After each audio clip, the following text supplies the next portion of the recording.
Assalamualaikum warahmatullahi wabarakatuh. Alhamdulillahirrabbilalamin. Wassalatu wassalamu ala asrofil anbiya'i wal mursalin wa ala alihi wa ashabihi ajma'in amma ba'du.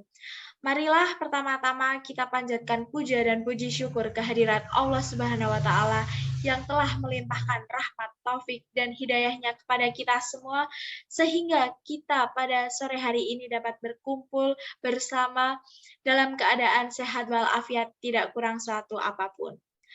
Tidak lupa salawat serta salam tetap tercurahkan kepada junjungan besar kita Nabi Muhammad SAW. Baik, sebelum melakukan presentasi, saya ingin sedikit memberikan pantun kepada rekan-rekan semuanya. Jalan-jalan ke pasar Rangu, tidak lupa membeli kepiting. Ayo kawan-kawanku, mari kita belajar public speaking. Nah, presentasi pada sore hari ini, saya ingin memberitahukan kepada rekan-rekan semuanya mengenal public speaking. Sebelumnya, adakah yang sudah mengetahui apakah itu public speaking? Baiklah, tanpa berlama-lama, saya akan sedikit menjelaskan tentang apa sih itu public speaking dan beberapa hal-hal yang berkaitan dengan public speaking. Nah, apa itu public speaking? Public speaking adalah sebuah proses seni atau sebuah tindakan komunikasi di depan banyak orang.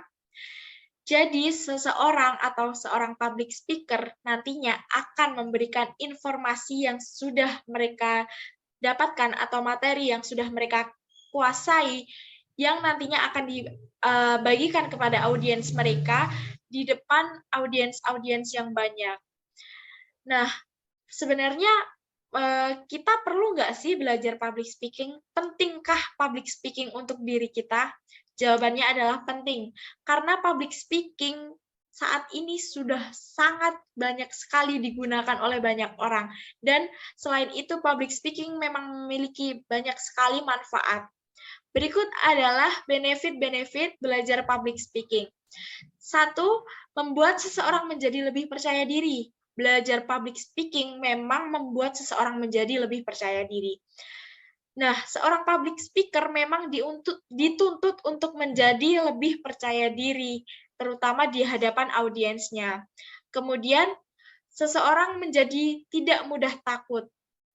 Nah, seorang public speaker memang dituntut juga untuk tidak mudah takut, terutama di hadapan audiensnya. Audiens seorang public speaker bukanlah audiens yang sedikit, jadi sudah seharusnya dia tidak takut dan tidak demam panggung. Ketiga, public speaking dapat meningkatkan skill komunikasi seseorang. Itu sangat jelas baik dan benar adanya, karena seseorang yang mempelajari public speaking tentu saja memiliki tingkat kualitas komunikasi yang baik dibandingkan orang-orang yang justru takut ketika berhadapan dengan khalayak ramai. Dan terakhir, public speaking memiliki manfaat, yaitu memiliki daya ingat yang baik bagi orang yang belajar public speaking. Karena kebanyakan orang yang melakukan public speaking sudah mengetahui atau mempelajari materi-materi yang sudah mereka ketahui sebelumnya. Jadi seseorang yang akan melakukan public speaking atau public speaker itu sendiri memang biasanya sudah memahami atau memang sudah mengingat-ingat apa saja atau apa sih materi yang akan nantinya mereka bagikan kepada audiensnya, sehingga seorang public speaker memang biasanya lebih memiliki tingkat pengetahuan atau tingkat daya ingat yang tinggi dibanding orang-orang yang takut untuk melakukan public speaking.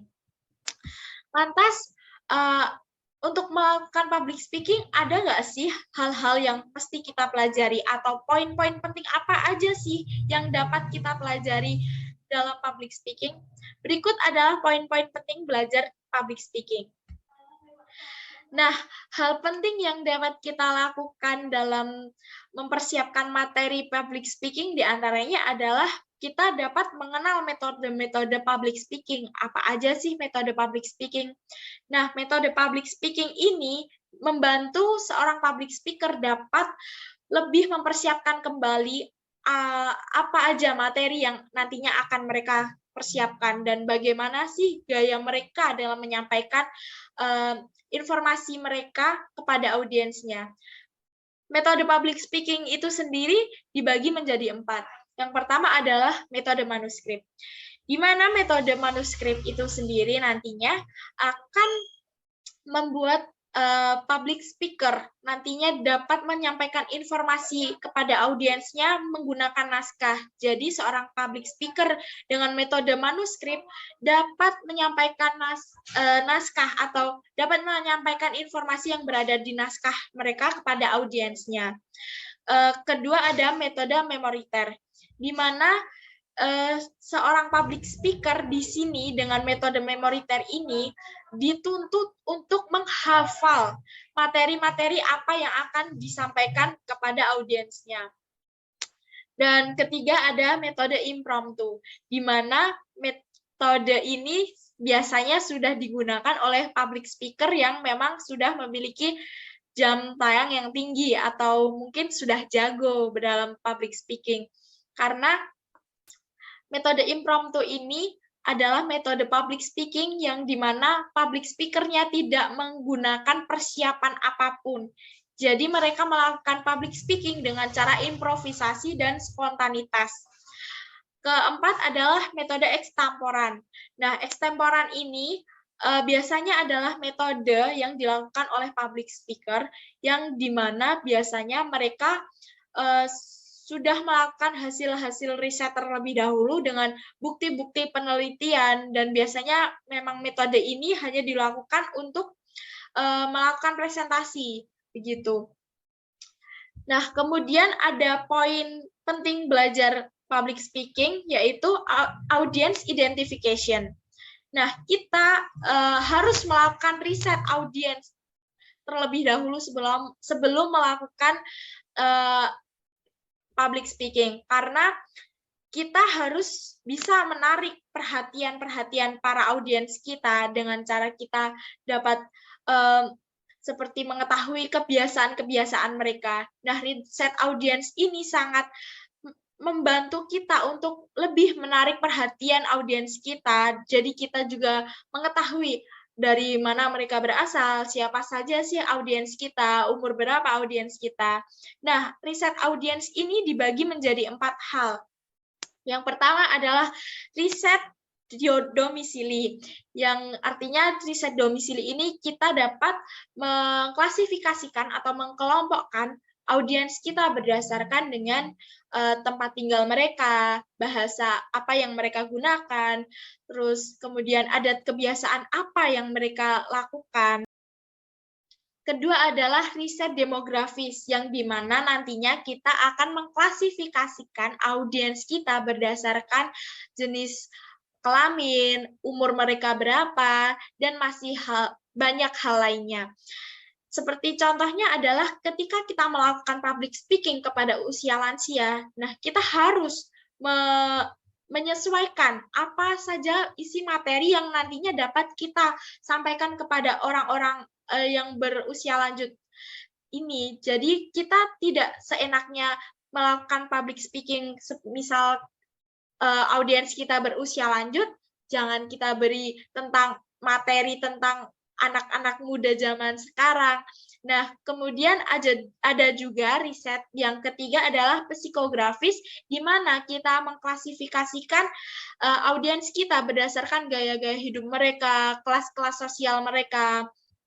Dan yang terakhir adalah riset behavioristik, yang nantinya kita akan melakukan riset kepada audiens kita berdasarkan dengan pengetahuan-pengetahuan yang sudah mereka dapatkan.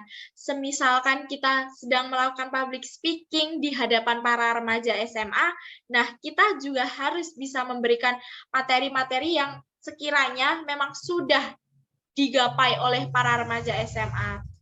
Jadi riset audiens ini sangatlah penting ya bagi kita seorang public speaker yang nantinya akan melakukan public speaking, supaya kita lebih memahami dan lebih mengetahui siapa saja audiens kita, dan kita dapat meningkatkan interaksi atau mengikat lebih banyak lagi ikatan antara audiens dengan public speaker.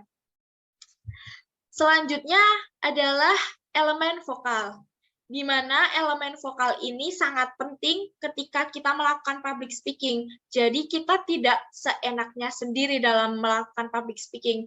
Jadi kita tidak bisa langsung meninggikan suara kita juga tidak bisa langsung merendahkan atau berbicara berbisik-bisik kepada audiens kita. Itu tidak boleh. Jadi ada elemen vokal yang nantinya dapat mengatur bagaimana cara public speaker menyampaikan informasi kepada audiensnya. Nah, elemen vokal ini dibagi menjadi 7.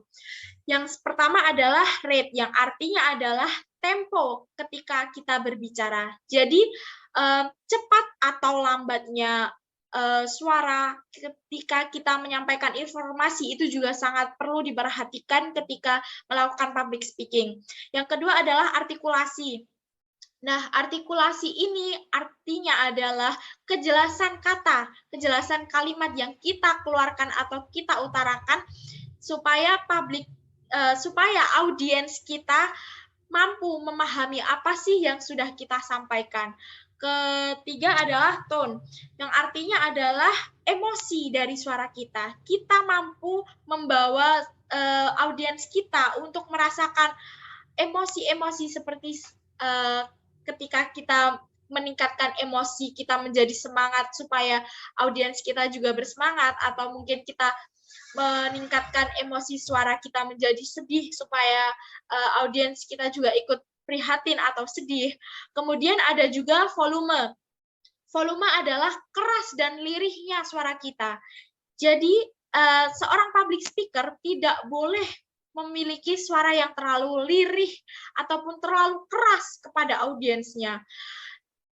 Dan kemudian ada pause atau jeda, yang artinya kita mampu atau boleh memiliki jeda atau pause yang kita lakukan ketika melakukan public speaking supaya kita dapat beristirahat sejenak lalu bisa melanjutkan lagi public speaking kita.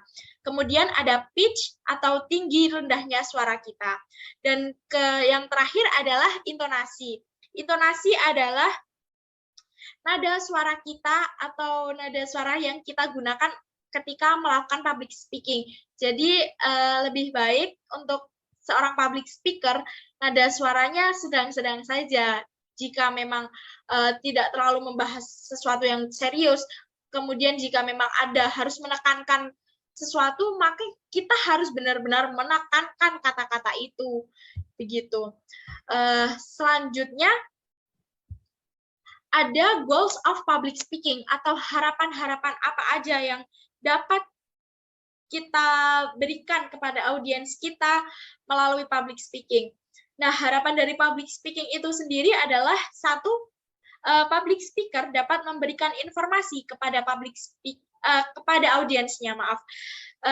Jadi public speaker diharap dapat memberikan informasi dengan baik kepada audiensnya. Yang kedua adalah public speaker mampu mempengaruhi atau mengajak audiensnya, seperti contohnya kepada contoh public speaking menjaga kesehatan, menjaga hutan, itu diharap public speaker mampu mengajak atau mempengaruhi audiensnya untuk melakukan gerakan-gerakan tersebut. Yang ketiga adalah public speaker mampu menghibur audiensnya. Jadi public speaker bukan hanya menyampaikan informasi saja juga, tapi juga dapat diselingi dengan lawakan-lawakan yang lucu, begitu. Ya, dan yang keempat adalah public speaker dapat memperingati atau menggugah suatu acara, menggugah semangat ataupun menggugah emosi audiensnya dalam suatu acara atau event.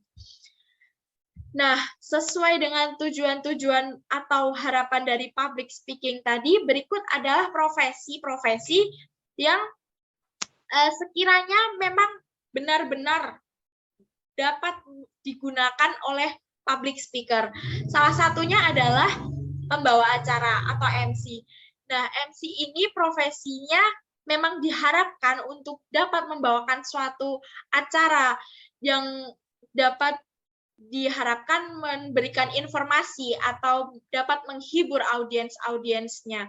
Kemudian ada trainer yang artinya adalah trainer itu sendiri diharapkan mampu memberikan informasi kepada trainee-trainee-nya, dan yang terakhir adalah reporter, di mana reporter ini diharapkan dapat memberikan informasi kepada audiensnya.